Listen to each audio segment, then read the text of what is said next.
तो बच्चों आज हम सीखेंगे जो वर्ब के सिंगुलर और प्लूरल फॉर्म होती है उसके बारे में। तुम्हें पता होगा जो नाउन शब्द होते हैं उनका एकवचन और बहुवचन होता है नाउन शब्दों का, जैसे कि चेयर चेयर्स होता है, हाउस हाउसेज होगा।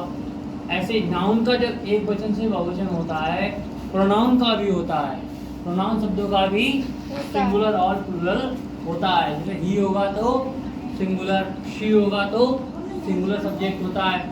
ऐसे ही शी अगर इनका एक से ज़्यादा संख्या में लोग हैं तो क्या बोलोगे, दे। ठीक है, तो ऐसे ही वर्ब के भी सिंगुलर और प्लूरल होते हैं। जब बच्चों जो वर्ब होती है यानी क्रिया जो होता है वो अगर अपने बेस फॉर्म में होता है या रूट वर्ड में होता है तो वो प्लूरल होता है। क्या होता है, प्लूरल। जैसे जाना की अंग्रेजी क्या है, गो। तो गो जो है वो प्लूरल है या सिंगुलर है, प्लूरल होता है, क्योंकि गो के कैसा रूट वर्ड है। गो में कुछ जुड़ा हुआ है क्या, नहीं। और गोज में अगर गोज वर्ड हो तो उसमें जुड़ा है, ईएस जुड़ा है, गो में ईएस जुड़ा तो बना गोज। तो ये जो ऐसे ही गोज है, डज है, ठीक है, वर्क्स है, ईट्स है, ये सिंगुलर वर्ब है। कैसे हैं, सिंगुलर। और उनका प्लूरल क्या है, डज का प्लूरल क्या है, डू। ईट्स का प्लूरल क्या है, ईट। समझ आया। ऐसे वर्क्स का प्लूरल क्या है, वर्क। तो ऐसे हम यहाँ सब्जेक्ट के साथ में कनेक्ट करके देखेंगे। रूल होता है अगर हमारे सेंटेंस का सब्जेक्ट सिंगुलर फॉर्म में है तो उसकी वर्ब भी सिंगुलर आनी चाहिए। अगर सेंटेंस का सब्जेक्ट प्लूरल है यानी बहुवचन है तो उसकी वर्ब भी बहुवचन में आनी चाहिए, तभी तो सेंटेंस का मैच कर पाएंगे।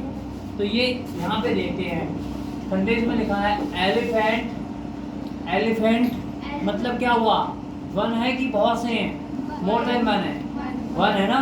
तो एलिफेंट लिव और या लिव्स इन फॉरेस्ट। अब मुझे बताओ यहाँ पे लिव आएगा कि लिव्स आएगा, लिव का आएगा। लिव तो प्लूरल फॉर्म में है। अभी क्या बता, जब कोई वर्ब अपने रूट वर्ड में होती है, लिव में कुछ जुड़ा थोड़ी नहीं है, लिव में कुछ नहीं जुड़ा। लिव तो अपने आप में रूट वर्ड है, बेस फॉर्म है, ये अपने आप में प्लूरल में है और ये किस में है, सिंगुलर में। एलिफेंट का मतलब एक हाथी। तो जब ये सिंगुलर में है तो इसका सिंगुलर वर्ब ये होता है। जब बेस फॉर्म में कुछ ना कुछ ऐड कर देंगे या उसके साथ में कोई ना कोई सहायक क्रिया लगा लेंगे तो वो सिंगुलर बनती है, अन्यथा वो प्लूरल ही होती है। तो एलिफेंट वाले सेंटेंस में लिव्स आएगा। क्या आएगा, लिव्स। नेक्स्ट देखो, दे। दे का मतलब क्या है, वन होता है या more than one, more than one है ना। एक से ज्यादा होंगे तभी तो दे बोलोगे। बे कब कहोगे, जब एक से ज्यादा होंगे। तो जब यहाँ पे प्लूरल सब्जेक्ट है तो वर्ब कौन सी आनी चाहिए, ईट या ईट्स। बताओ, ईट्स का मतलब क्या हुआ, सिंगुलर, क्योंकि बेस फॉर्म में कुछ ना कुछ जोड़ दोगे तो वो सिंगुलर बन जाती है, सिंगुलर बनाया जाता है उसे। और ये कैसी है, बेस फॉर्म है, तो ये प्लूरल है नहीं है। तो जब सब्जेक्ट प्लूरल दे है तो बेस फॉर्म ईट प्लूरल है। हमें इसका ट्रांसलेशन से मतलब नहीं निकालना है, हमें इसके मेथड से सीख लेना है कि कौन सी वर्ब सही आएगी। नेक्स्ट है आसाम। आसाम क्या है, एक स्टेट है, सिंगुलर वर्ड है। आसाम क्या है, एक राज्य का नाम है इंडिया के। तो एक स्टेट ही तो है, एक ही तो है, वो एक स्टेट का नाम है, सिंगुलर वर्ड है। तो सिंगुलर वर्ड जब होगा तो वर्ब कौन सी लगेगी, बेस फॉर्म लगेगी या बेस फॉर्म में कुछ ना कुछ ऐड करके वो लगेगा, बताओ, कुछ ऐड वाला। तो इसमें देखो गेट में एस ऐड किया गया, गेट्स, तो इसमें गेट्स आएगा। ऐसे ही द वॉइस, वॉइस का मतलब क्या हुआ, एक है कि बहुत से, सूर्य बहुत से, तभी तो बोले वॉइस। तो जब प्लूरल वर्ड है यहाँ पे, नाउन का जो शब्द है, तो यहाँ पे बताओ मुझे आर आएगा कि इज आएगा। आर लगता है बहुवचन के साथ में, इज लगता है आर, तो इसमें आर आएगा। ठीक है। ऐसे ही नेक्स्ट है wild animals. Wild animals, animal एक है या बहुत से, बहुत से। सब्जेक्ट कैसा हुआ? प्लूरल। तो सब्जेक्ट प्लूरल है तो वर्ब कौन सी आएगी? लिव आएगी या लिव्स आएगी? लिव, क्योंकि प्लूरल सब्जेक्ट है तो प्लूरल ही वर्ब भी होनी है। नेक्स्ट वन, अब इसमें तुम नहीं जोड़ पाओगे। One of the two boys. अब तुम कहाँ देखोगे? बॉयज, बॉयज तो बहुवचन है ना, इसीलिए तुम उसमें क्या लगाओगे? आर। अब ये सेंटेंस गलत हो जाएगा। ये हमने तुम्हें छोटे से लेवल के सेंटेंसेस को सिखाया, ये थोड़ा सा उच्च लेवल का सेंटेंस दे दिया। देखो, जब वन ऑफ द का प्रयोग होता है, वन ऑफ द का प्रयोग होता है, चलो तुम्हें पहले इसका रूल बाद में पता है, पहले इसका मीनिंग निकाल के देखो। वन मीन्स क्या होता है? एक। ऑफ द टू माने दो में से, तो दो में से एक। भाई बॉयज कितने हैं? टू हैं, तो टू बॉयज में से, दो लड़कों में से एक। हंग्री मीन्स भूखा, तो दो लड़कों में से एक भूखा है।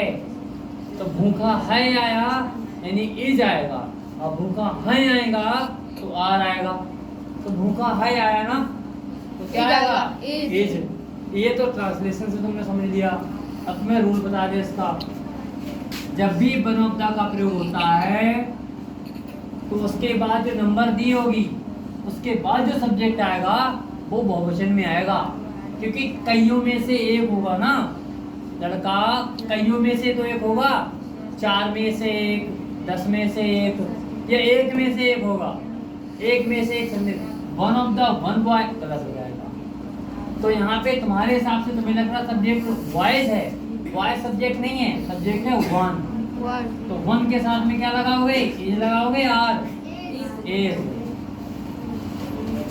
ठीक है, बाकी यहाँ पे कुछ ध्यान, शब्दों पे ध्यान दीजिए। जैसे ये एलिफेंट वर्ड है, नाउन शब्द है। एलिफेंट का मतलब हाथी हुआ। कौन से प्रकार का नाउन है? एलिफेंट। अगर आपके यहाँ कोई फॉरेस्ट हो, वहाँ एलिफेंट है तो उनको भी एलिफेंट कहोगे।